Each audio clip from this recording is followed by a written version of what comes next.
Қар ханшайымы. Бір бар екен, бір жоқ екен. Бір үлкен ауылда екі дос болыпты. Олар күнде аулада бірге ойнайды екен. Бірде олар әдемі қызыл көйлек еді. Кайдың әжесі оларға әр күні ертегілер айтып береді екен. Қыс мезгілінің бірінде әжесі оларға қар ханшайымы туралы ертегі айтып беріпті. Қар ханшайымы өте жауыз еді. Адамдарды мұзға айналдырып тастайды, дейді әжесі. Біз бұл ханшайымнан өзімізді сақтауымыз керек, дейді Герда. Ха-ха-ха деп күледі Кай.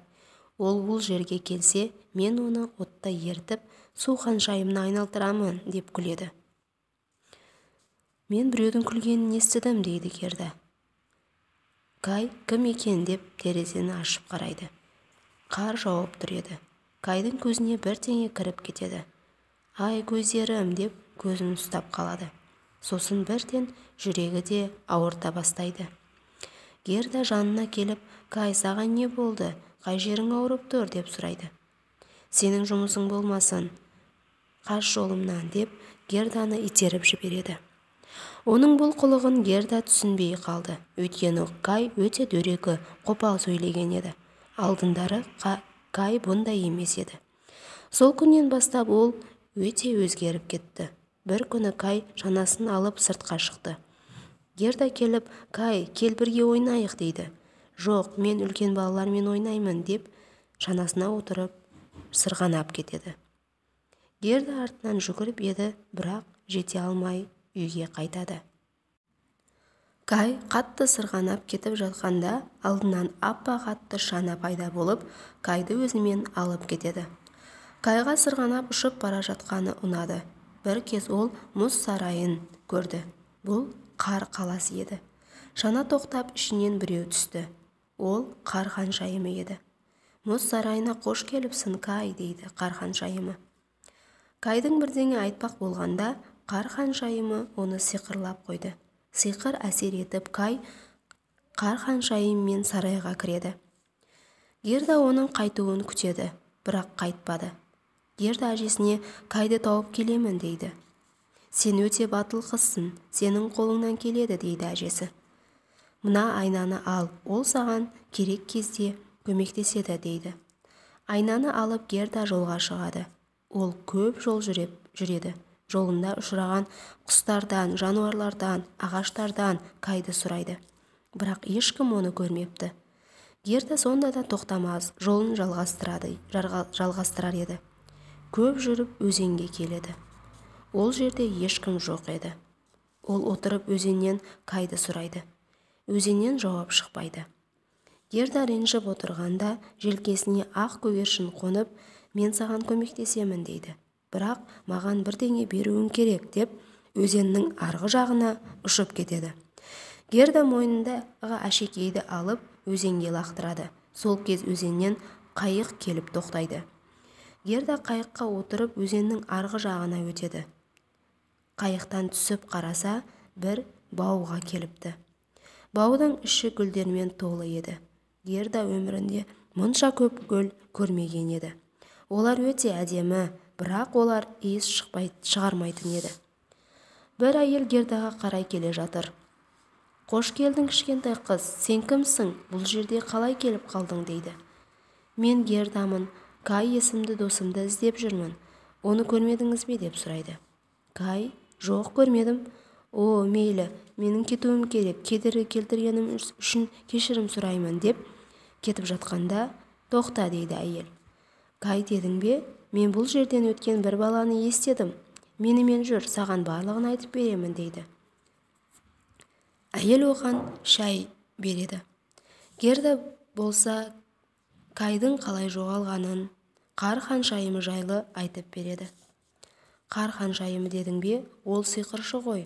Оның сиқырының әсерінен гүлдерім иіс шығармай жатыр, дейді. Әйел тұрып Герданың шашын тарайды. Ол сиқырлы тарақ еді. Әйел Герданың кетуін қаламайды. Сол үшін оған барлығын ұмыттырмақ болады. Герда ұйықтап кетеді. Сәлден соң оянып, мен қайдамын, дейді. Сен менің бауымдасың, дейді әйел. Герда әйелдің басында раушан гүлдерді көріп, Кай екеуінің гүл отырғызғандарын есіне түсіреді. оның достығы жеңіп шығады. Ол тұрып Кайды табуым керек деп кетеді.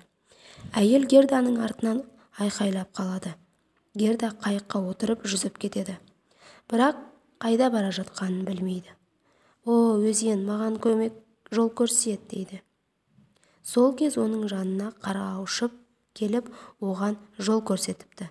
Жүзіп келіп, бір үлкен кемеге жолықты. Герда қайықтан түсіп кеме ішіне шығып қарап тұрғанда алдынан қарақшы қыз шығады. «Адасып жүрсің бе? Сен қарақшылар кемесіне келдің» дейді. Герда оған Кай мен қар ханшайымы туралы айтып береді. Қарақшы қыз: «Сен Кайды ешқашан таба алмайсың, оны ұмыт» дейді. «Жоқ, мен бәрібір табамын, досымды қиындықта қалдырмаймын» дейді Герда. Қарақшы қыз оның бұл сөзіне тәнті болып, оған көмектеспек болады. Ол Гердаға киік тауып келеді. Бұл патшалықтағы ең жылдам киік. Оның көмегімен қар ханшайым сарайына жетіп аласың. «О, рахмет» деп Герда киікке отырып жолға шығыпты. Көп жүріп Герда мұз үйге келеді. Ол жерде қарт кісі жасайды екен. «Қане, маған айнаны алып келдің бе?» дейді қарт. Герда бұл сөзді естіп таң қалады. Бұл кісі айна туралы қайдан біледі екен деп ойлайды. Ол айнаны қартқа береді. «Бұл маған қар ханшайымын жеңуге көмектесе ме?» деп сұрайды. «Жоқ, ол айна сиқырлы. Ол шындықты көрсетуден басқа ештеңе жасай алмайды». Қарт кісі қар ханшайымның кім екенін Гердаға айтып береді. Ол кішкентай кезінде өте мейірбан, бақытты қыз болған. Оны Лилия деп шақыратын еді. Оны бәрі сиқыршы деп ойлайтын, сол үшін олмен бірге ешкім ойнамайтын еді. Ол бұған ренжитін, содан бастап ол барлық нәрсеге өшпенділікпен қарай бастады. Және ол қатты ашумен барлық адамдарды мұзға айналуын қалап ниет етті. Ол алыста өзіне мұз сарай құрды. Сол сарайда ол жалғыз өсті. «Өтінем, оны өлтірме, тек оның жаман ойлардан босату керек. Сенің сиқырлы айнаң бұл істе көмектеседі. Ханшайымға түбінде ол қандай екенін көрсетсең, сен досыңды табасың» дейді. Герда қар ханшайымның сарайына келеді. Сарайға кіріп келгенде мұздан ескерткіштер жасап жатқан Кайды көреді. Ол қуанып Кайдың алдына келеді. «Бұл мен Гердамын, таныдың ба?» дейді. Кай оған қарап тұратын, бірақ сөйлемейтін еді. Бірден қар ханшайымы пайда болды. Бұл жердегі барлық нәрсе, тіпті оның жүрегі де мұз болып қалған. «Жақсысы бұл жерден кет, ол енді менікі. Кетпесең, сені де мұзға айналдырамын» дейді қар ханшайымы. Герда Кайға сөйлей береді.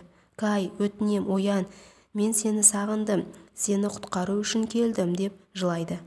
Герданың көз жасы Кайдың қолына тиеді. Жылы көз жас Кайға әсер етіп, Кай бәрін есіне түсіреді. «Герда, сені таныдым» деп қуанады. Қар ханшайымы бұны көріп қатты ашуланады.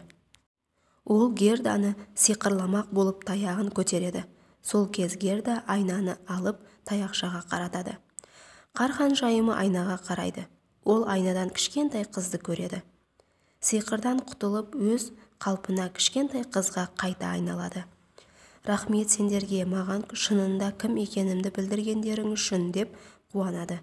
Ханшайым Герда мен Кай Лилиямен қоштасып үйлеріне қайтады.